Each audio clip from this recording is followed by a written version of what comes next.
Hey everybody, welcome to the Ronline Report. Another groundbreaking day for us here. We've had our first powerlifter about a month ago, and our first doctor last week. Now, first strongman ever. Joining us today is Jerry Pritchett. He is currently the holder of the title America's Strongest Man. He is a World's Strongest Man finalist. He is currently training for the Arnold Strongman Challenge, the Arnold Strongman Classic, being held over the Arnold Sports Festival weekend coming up in Columbus, Ohio. Jerry, thanks for joining us from Arizona. Thanks for having me. So I want to learn about how you got into this. First of all, I read on a little bio on the site, the high-tech site. You started at age 15. How did it all get started? Yeah, I started at 15. Just went to a gym, basically a powerlifting gym, to get bigger and stronger for football. Yeah. And the guy that owned the gym was putting on a teenage national meet a week later and asked if I wanted to do it. And sure, what do I got to do?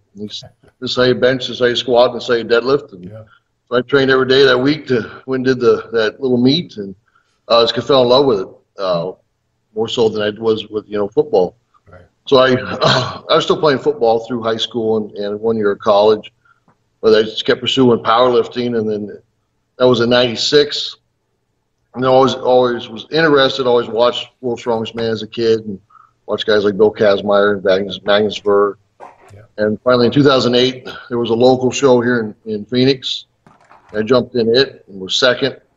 And this is cool. It was more of a challenge because I powerlifted for so long. It was something different and new challenge. And so I started pursuing strongman. And then our first pro show about January of 2010, and I went to World's Strongest Man the first time in 2012.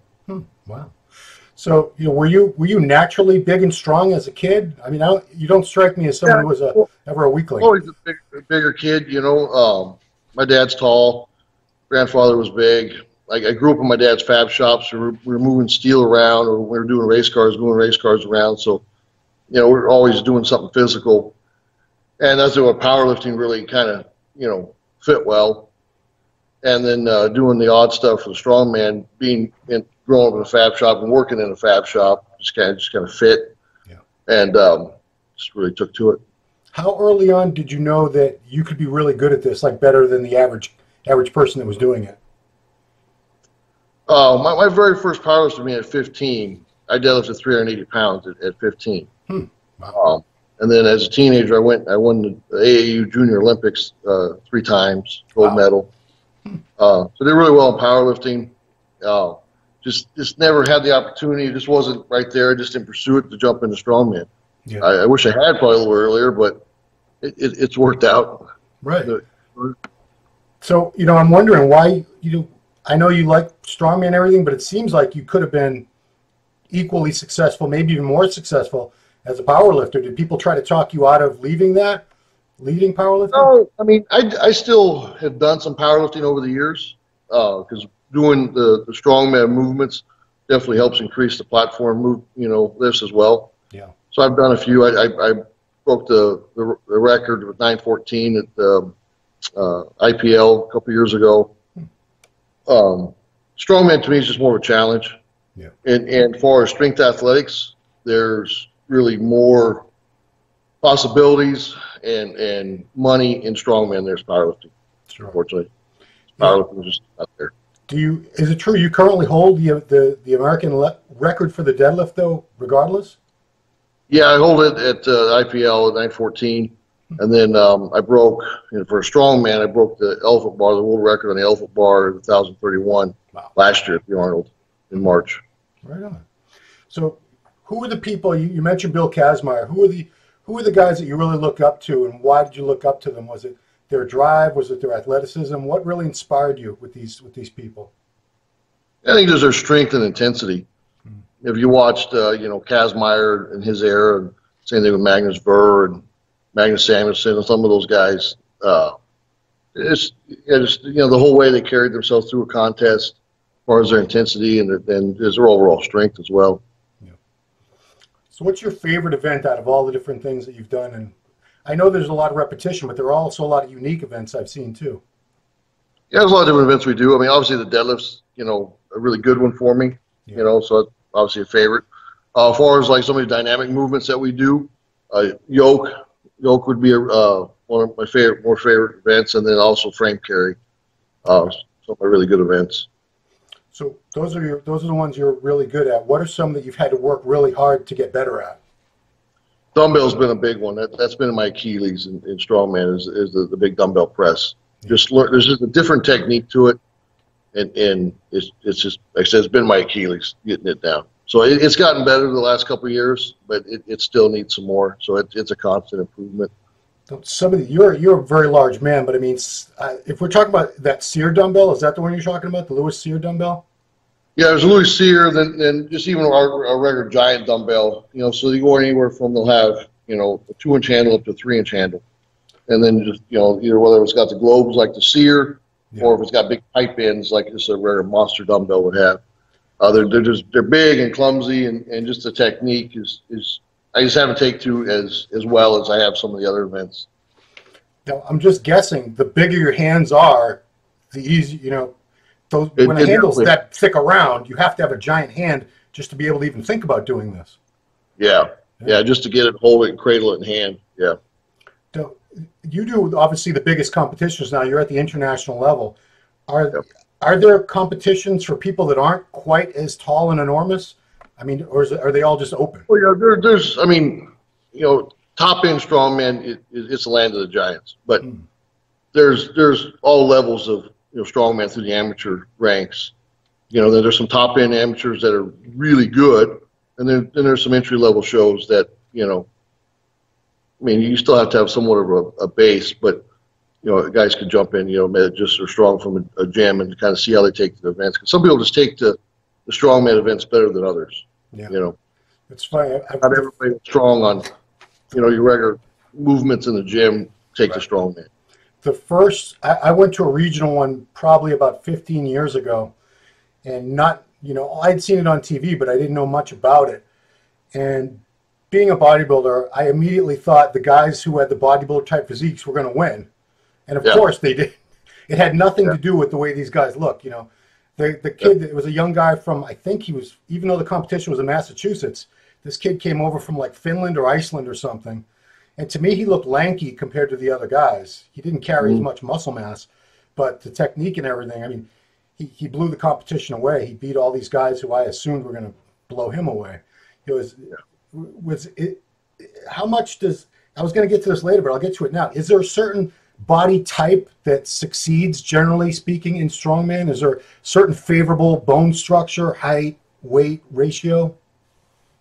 I mean, right now, obviously, the bigger, taller guys are the ones that are typically running up front.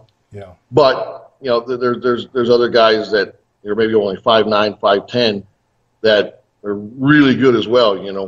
So it's not all on. Can't judge it all on their stature. Right. I mean, the only one I've consistently been to is the one with the Arnold, and I want to say the shortest guy up there is still like 6'1" or 6'2". And then of the top 10, like they're going this year. Yeah. Dimitar's about 5'9". Really? Yeah. Wow. Okay. So there's pretty big range, when you figure Thor and Shaw are 6'8", 6'9". Yeah. When you say land of the giants, you're not kidding. That really these. I know. Well, you're a giant, but I mean, for a regular person standing next to them, it's just, you think a bodybuilder's big. I've stood next to like Ronnie Coleman and Marcus Rule and these guys, but to stand next to a Hapthor or a Brian Shaw, which I've done, you can't believe that's a human being, that you guys get to these dimensions. And you're not even trying to get big. It's just a byproduct of the way you train. You're just big, strong guys. That's what it is, yeah. So one thing I've always wondered about these events is the different events that they have in the World's Strongest Man or the Arnold one. Do you know ahead of time what they're going to have featured as the individual events, or you have no idea? Yeah, now, World's sometimes a little different. We don't always get the events as far out as you do other competitions, but like for Columbus coming up, the Arnold there, we've got the events back in December. Okay. So you'll have a few months to train and hone in on those events. So typically you get events anywhere from 4 to 8 weeks out. Okay. Sometimes more, sometimes maybe less, but that's typical range when you get events. So once you have that, and you have a couple months to get ready for it, the only guy that I've ever talked to about this was Derek Poundstone years ago, and he makes his own equipment and so forth. I imagine you've done the same thing. Yeah. So if you find out, like one year at the Arnold, you must have been in it that year too. It was like a big huge wooden frame. I think it weighed like 800 pounds. You had to stand inside of it and walk up a ramp, put it at the top of the ramp. So if you knew that was coming up this year, would you build something like that yourself at your place in Arizona to practice on? Oh yeah, I've got my gym is full of strongman equipment that I've made over the years. I can replicate pretty much any event that they could throw at us. Yeah. And if they come with something new, I'll make that. You know, just here last weekend, I had to go to a gravel yard and come up with a natural stone, because that's one of the events this year is a natural stone. We had to pick it and shoulder it for reps. It's different than the Atlas stone, where you kind of roll it up. Right. The stone, you're going to have to really just kind of manhandle it up to your shoulder. So I had to go try to find a stone to train. It's just something that we don't normally do.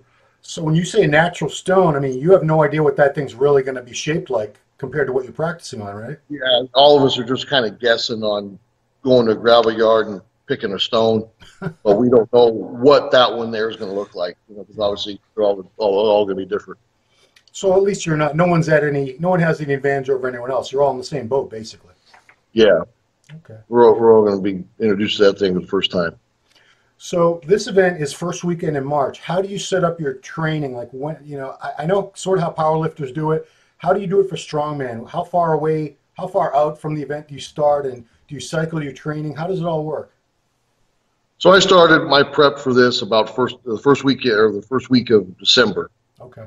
And I train my during the week is primarily like a bodybuilding, powerlifting regimen, type lifts, bigger gym movements. Yeah. Then the weekend, Saturday, is my event day, where I'll hit at least 4 of the events that we're going to have at the show, working sets of it.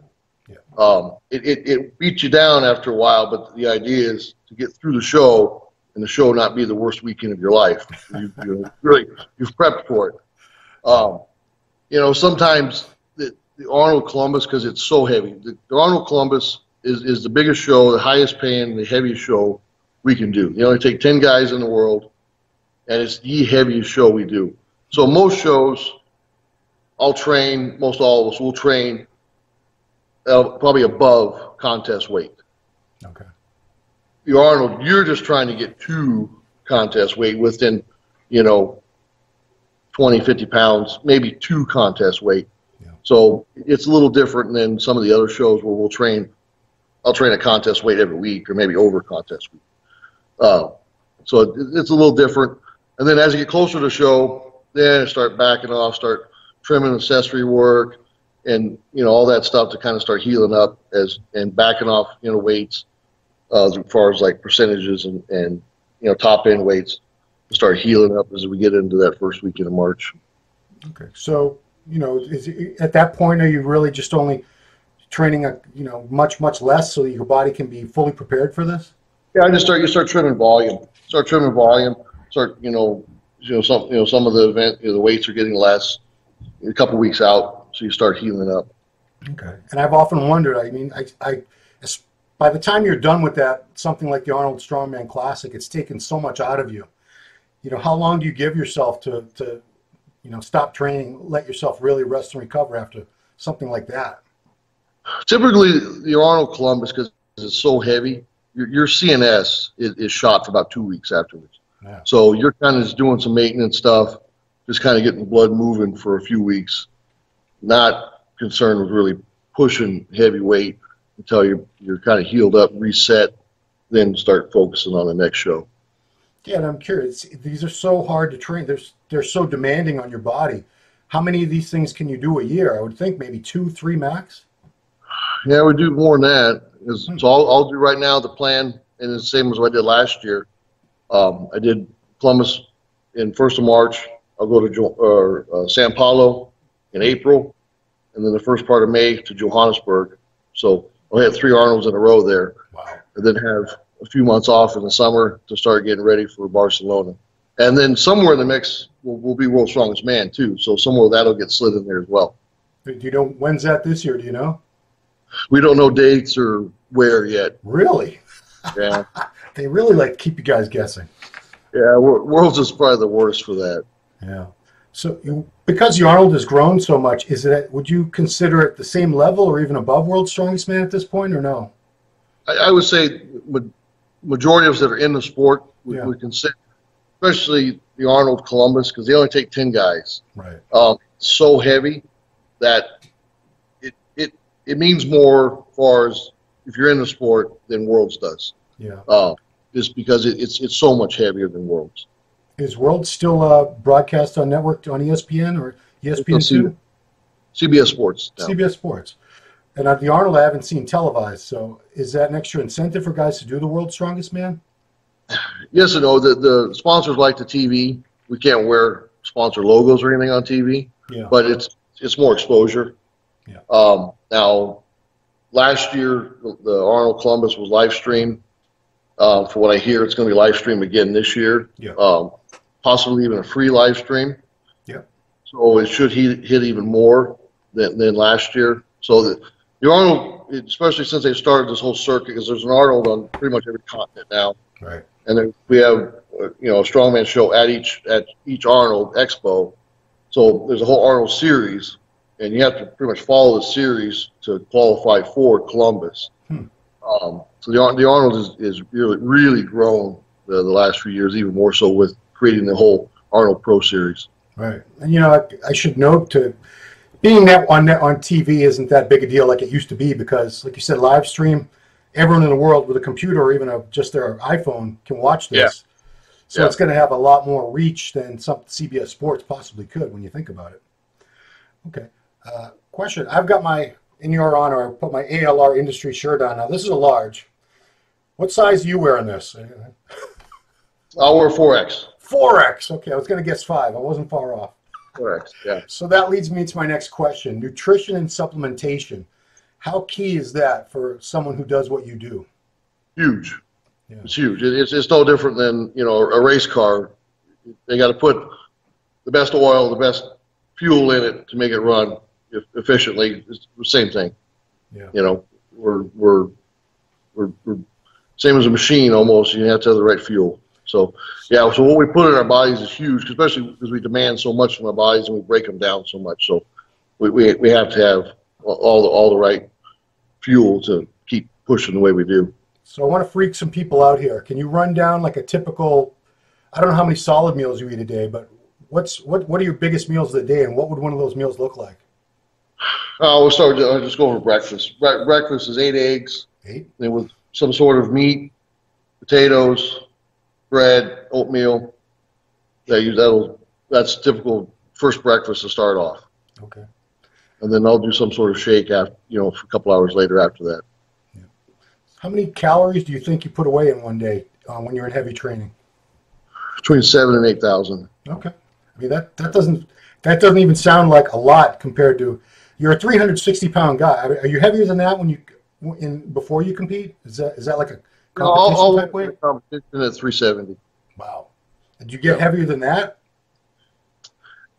I have. I've been up to 380 and been just miserable. So typically at the Arnold in the past, except for last year, I try to just kill myself to weigh as much as possible. And I'd walk in 2 years in a row, thinking 16 and 15, I walked in about 380. Okay. Was miserable all weekend, sluggish. Last year, I wasn't worried about weight as far as I wasn't going to, over stress about it that I need to, kill myself to put on the extra. Right. I knew what I needed to kind of weigh to, for strength level. So I walked in about 68, 70, felt great energy all weekend, wasn't sluggish, and I had my best finish. I sat on the podium, was third and 2 points out of second. Okay. So, I mean, it would seem like even being 370 would be tremendously uncomfortable, but you're 6'4" and you have this enormous frame, so it's really not. I mean, are you day to day? Are you in any discomfort? I mean, what kind of challenges do you face being that large? Just basic stuff. Getting in a car. Flying. Flying is probably one of the biggest ones for us. Is crowding in an airplane especially when we fly internationally. You're in a plane for 8, 10, 12, 15 hours. It's a long time to crowd in one of those little seats. Not forget about the seats. I mean, Brian Shaw, we talked one time about the bathroom in a plane, the little tiny little bathroom. The whole of it. Yeah, the whole thing. The door to the bathroom is only like this wide. You're about 4 times wider than that. I mean, yeah. It pretty much starts as soon as you duck to go in the plane, and then it's just uncomfortable from there. But yeah, just basic stuff is a little more difficult than others, than for someone that would be, say 5'9", 170 pounds. Sure. I mean, clothing. I imagine off the rack. Clothes, shoes, all that. It's, you're limited where you're going to shop. Yeah, my buddy the Goon is size, I believe he's a 16, and he has a lot of trouble finding shoes. Are you right around there? Yeah, I'm a 16. Yeah, there's a big and tall store in town. I just go there. You pay a few bucks more, but I just go there. I don't have to worry about if they're going to have size or not. Okay. So this question might entail a very long answer, but what are some of the injuries that you've had over the years? How much time? Exactly. I knew you were going to say that. So I guess we'll go back to first injuries. 2013, I partially tore this patella tendon in China, filming Worlds. I tore a golf ball sized tear in the gastric of the left calf. I tore the left quadricep tendon in Malaysia in 15, tore 75%. And all these injuries, except for the bicep last year, I've healed with just doing PRP. Tore grade 3 tear in the hamstring at the deadlift championships in England in 2016. I tore the bicep. This was my first surgery. I tore bicep complete rupture in Johannesburg last year at the Arnold. That was the only surgery I've had so far. Everything else I've healed. I tore a labrum in the shoulder. Just a lot of muscle belly tear, as far as biceps and things like that. But only one needed surgery to reattach? Everything else was just a partial? Only one was a complete rupture. The quad tendon, they wanted to do surgery. Yeah. They're kind of their recommendation was like 60%, whether they talk about letting it heal. That was a 75%. But I had a lot of success with PRP. I've got a really good doc for PRP here. Yeah. And I've already talked to them before I went and talked to ortho. And talking about time off and all that, I opted to go with PRP, and it's done really well. So for those who don't know, and I have only a vague idea, is that they take out your blood and spin it around, and they inject it back into that area? Yeah, so basically when they spin it, they spin off the platelets. And they take the platelets, and then they inject the platelets into the injury. And it just rapidly excels healing, especially like in soft tissue, like your muscle belly and that. And the other areas like tendon, labrum, areas that your body would never heal itself because there's no blood flow there. Right. It's the only way to heal it without doing surgery. So even in like the bicep, 4 weeks post-op, I had PRP done to help speed up healing. And I tore this in May, and I did the Arnold in Barcelona in September and was third. And then a month later, I won America's Strongest Man here in October. Wow. So my next question is, how often have you had to compete with some sort of injury, or do you always have some level of injury? You always have something, little nagging thing. I mean, but as far as like the bicep, I tore it on the second event in Johannesburg and still finished the show. Yeah. I pulled 968-pound deadlift, broke the South African deadlift record with it torn, and finished 5th in the contest. How did you pull a deadlift like that with a torn bicep? It doesn't even make sense. Just mind over matter? I mean, yeah. So, I mean, every guy, when we watch something like World's Strongest Man or the Arnold Strongman Classic, safe to say every guy up there is fighting back some kind of pain. Everybody's dealing with something. Everybody's in pain. Every morning we get up, we're in pain from something, whether you got, planters in your foot or something. Everybody has something going on. So you must have a ton of different therapies going on, I imagine, to be able to still do what you do. So what are the things that you do on like a weekly or monthly basis? I said I have a really good doc for PRP, so when I do have injuries, I can go to her, get the PRP, the trigger point, things like that. I have a couple different people I go to for his PT. Good buddy of mine's a trainer. he's really good at some physical therapy work. And I go to another place too, always just constantly getting work done, just trying to be proactive and prevent more injuries. Trying to work stuff out before it causes an injury. So you're just always doing something. At a chiro I go to regularly, it's always something. Then here last year I started after the bicep for Barcelona, I started going to a cryo place for the cold therapy, and that's really helped as well. I was going to ask about that because that's a pretty new thing where some people have been raving about it. You really believe in it?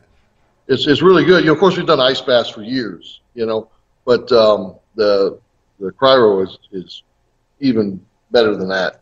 It works really well for recovery. Cool. So we asked that one. Yeah, let's talk a little bit about your place. You have a facility, Pritchett Power Training in Avondale, Arizona, which is the Phoenix area. Yeah, we're in Avondale. We're just west of Phoenix, about 20 miles west of Phoenix, downtown Phoenix. So how did this place come to be? And is it open to the public, or is it a private gym for only strength athletes? It's mainly just for serious strength athletes. We only want people to hear that are really serious, that are trying to better their athletic careers. Yeah. It's not just like a regular gym. Right. And the strongman side, then we have pretty much a regular gym side. I just moved to the new place here about 2 months ago. Finally, outgrew the old place. I acquired so much more equipment this last year. But basically, it kind of came about where started like everybody, regular gym that had some strongman stuff in the garage, and then started outgrowing the garage, and then worked in with another gym for a while. And it was just, you're training at about 3 different places, it seems like. So finally just rented an industrial spot, moved everything there, and I was about 3-4 years ago, and it helped training immensely. And then now they've moved to the bigger place, it's again helped it again, because now we're not moving stuff around, everything's spread out. I got more equipment in, I acquired a bunch of hammer strength equipment, so it just works really well. Okay, so I would think, you would need a lot of space to train for the events that you train for. Yeah, the lot of space. Takes up so much room. Everything's big and heavy, and just takes a lot of room. So everybody, if you want to look at some pictures of this place, go to Jerry's Instagram. It's at Jerry Pritchett Strongman, and it looks like a pretty cool place, even though you might never get over there and train. It's cool to look at and pretend. So, let's see. I've got some questions from a guy on the forum. I solicited questions. Okay. What is your favorite exercise? So this wouldn't be obviously strongman, but with the weights, what's your favorite exercise? With the weights, deadlift. Deadlift. Yeah. Or what's the heaviest deadlift you've done, like in the gym? I'm wondering. My probably heaviest double I did was just a few weeks ago. I pulled 945 for a double, which is on a stiff bar, not a deadlift bar. That's 10 plates each side. Good Lord. Which supplements do you use? ALR Industries, and then High Tech. I take the whey from High Tech. That's in my shake every night for bed. Okay. And then Human Pro Glyco I use in the middle of my workouts. So that's daily. Yeah, Human Pro's been around for a while. That's a well-known product. Who are your friends in the strongman world? Who do you have the most respect for you're all at the world-class level now, so who do you really get along best with? Who do you look up to, if anyone, among your peers? I think everybody has a respect for each other. I mean, at this level, I mean, we're kind of all back and forth on events, as far as get along or friends with. Probably Dimitar Savatinov is probably one of our closest friends. Actually, he just left here. He was here this last weekend, came out and trained with me for about 3 days. Yeah. And so we'll get together like that and train together for a week or so, and then always kind of bouncing ideas off each other and whatnot. So, it seemed to me like most of the great strongmen at that level years ago came from Scandinavia, Eastern Europe, places like that. Is America, are we finally catching up to the rest of the world in that area? Oh, yeah, we're there. There's a lot of great strongmen coming out of here now, as far as guys that, like myself and Shaw, that are already, there. And then there's some really good pros, that are kind of entry-level pros that are kind of coming up through. Yeah. that are coming up really, really, really well. So, to your knowledge, I mean, was there like why were they ahead of us for so long? Was it an older sport? Did they have this over in Europe long before we did? yeah, I think they took to it and started training strongman earlier than we did here. You know, guys were still just doing bodybuilding, powerlifting, and things like that. They weren't training just strongman. We're over there. They just started training strongman and started getting more efficient at events than guys here were. You know, and you know, some of the stuff with worlds. You know, Kazmaier won it 3 years in a row. They didn't invite him back for 5 years. You know, so there's always politics that plays into that too. You know. Yeah. So I'm wondering, in bodybuilding we debate who was the greatest Mr. Olympia of all time. Do you guys debate ever who's the greatest strongman of all time, or is there consensus? Do you guys agree? It comes up all the time. I think nowadays probably the general consensus is Z. I think he kind of gets the vote from about everybody. You know, a lot of people always vote Kaz, and Kaz will always go down as one of the greatest because a lot of people think you could probably take Kaz from his era, put him in the different eras, and he would still be up front. Yeah. But for some of the obviously all the accomplishments and the contests he's won, and some of the feats he's done over the years, Bryce Zydrunas would probably be on top of that list. This is Zydrunas. How do you say his last name? Zavikas from Lithuania, right? Lithuania, yeah. Okay. I think he's won the Arnold Columbus 8 times. Wow. Okay. Won Worlds 4, I think. So it's hard to argue that. Okay.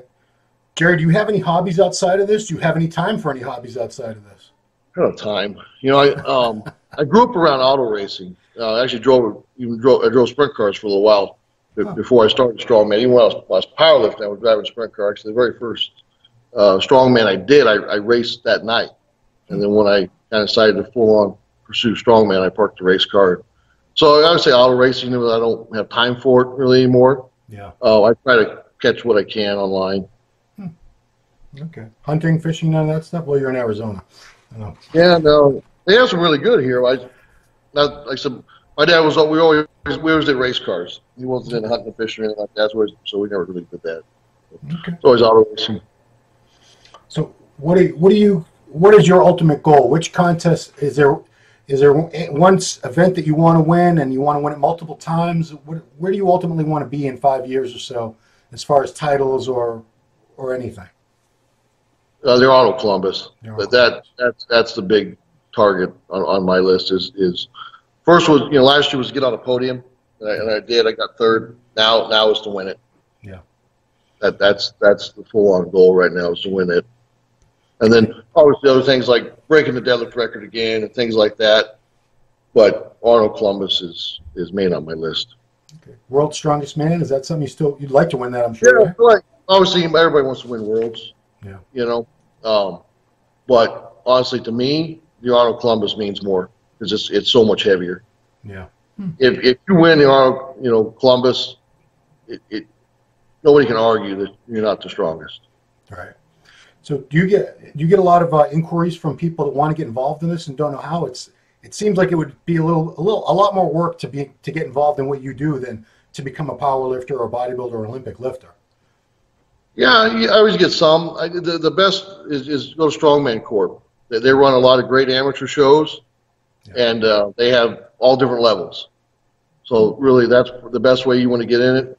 Go to their site and look at where their contests are, and more likely there's one probably pretty close to whatever town you're in. Okay. So where do you see the sport of strongman going? What would you like to see happen in the coming years in strongman? I'd like to see it get more national attention. I think it's just missing the right promoter with the right TV deal. Yeah. To get it on a Spike TV or something like that. Kind of like somebody like they've done with some of the MMA shows they've done. Yeah. To really get it where people can see it. I think it took a setback when it went to CBS Sports with World. At least ESPN, everybody had ESPN. Not everybody else. Everybody else has CBS Sports. It's kind of a specialty cable channel. People are more likely to see it online now than they are on CBS Sports. Yeah. So I think it's missing the right TV deal here in the States because it's so big across the pond, especially in the UK where it's on TV all the time. It's mainstream sport over there. Everybody knows about it. Even if they're not lifters themselves or into that at all, they'll watch it because they just enjoy watching it because it's a sport that's on all the time. Well, I have to say, bodybuilding is a sport that I've competed in and love, but it's not something the average person is. You put it on in a bar and they'll say, "Change the channel. This is ridiculous." But because it's just guys flexing in a little suit, whereas you could sit there and watch strongman, not know anything about it or who you guys are, but you saw this guy lift a 400-pound rock and put it up on a pedestal, and this guy, carried this yoke that ran across a field with 800-pound yoke on his back or something. There's a lot more going on, and it's more engaging to the audience. So I'm actually surprised it isn't more popular because it's a spectacle what you guys do. Yeah, it's not put out for people to see. In the States, you go around. Of course, I get asked, well, what do you do? Because they look at your size, they figure you do something. Usually in the States, you get asked if you play ball. You play ball, you play football. Right. And we tell them, well, you're strong, man. They look at you and go, oh, okay. Strongman is like, oh, is that where you lift the round balls or you pull a truck or something like that? They might have seen it at one time. Then some people might know more about it than others. But like I said, if you go across the pond, they all know about it. Even if they're not a huge fan of it, they know about it because it's on TV all the time. So that's just what it lacks here is just being on a regular network all the time. So where have you been in the world where you think it's most popular? Would it be the UK, or is there somewhere where it's even more popular than that? I don't know. Probably the UK probably the biggest. As far as a whole, everybody knows about it.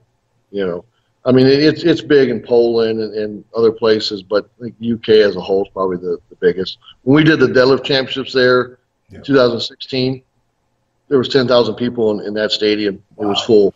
Wow. I mean, it was a rare arena that was packed. We couldn't get that in the States. That's more. I'm pretty sure that's more than we have at the Olympia. I don't think we get 10,000 people in the audience for that. Yeah. So there you go. Okay. Well, we got some catching up to do here in the U.S. So cool. Well, Jerry, I wish you the best of luck in Ohio. I will be there watching. Hope your training goes well. Stay injury-free. Stay nice and strong, healthy. And everyone's going to be watching because I'm pretty sure it is going to be a free live stream. They've been hooking that up for the past few years. It's exciting stuff what you guys do. I have nothing but respect. It's amazing what you guys are able to do, and I know it's got to be just brutally hard work to get to that level. So congratulations, ahead of time just for being part of that. You're one of the 10 strongest people in the world just to be there. It's one thing to pick up a weight and curl it or press it, but some of the stuff you guys do just blows my mind. It's crazy. Crazy. So best of luck to you, sir. Appreciate you taking the time today. And thanks for having me. Appreciate it. Check him out again on Instagram at Jerry Pritchett Strongman. Cool. All right. Thank you very much for the Ronline Report. It's been Ron Harris with Jerry Pritchett, America's Strongest Man. Thank you.